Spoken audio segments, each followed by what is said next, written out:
Welcome back to our Kotlin tutorial series. In today's video, we're diving into the fundamental topic of data types. Now I get it, data types might not sound like the most thrilling subject, but trust me, understand them is crucial for building robust Kotlin programs. Kotlin, much like Java, is a statically typed language, and this means that the type of the variable is known during compile time. For example, the variable day right here is of type string, and the compiler knows this beforehand, right? Now, there are other data types besides string, such as char, and an illustration of this is like var letter equal R, right? It's a letter. So char is a data type that normally represents a single character, such as basically a single letter from the alphabet. You have other data types such as Boolean, and this data type is now you have other data types such as Boolean, and these represent true or false situation on our hop, right? Where I can say var is male, and we can set it to true, right?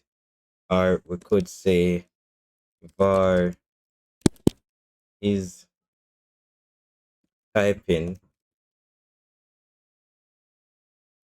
and set it to false, right? So booleans are either true or false, right?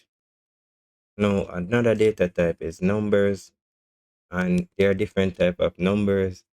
So you have one type is int, and we can set it to 23. Now integers are positive or negative whole numbers, right? That is from basically it doesn't have fractions. So fractions are not integers. Val my share equal 2.5.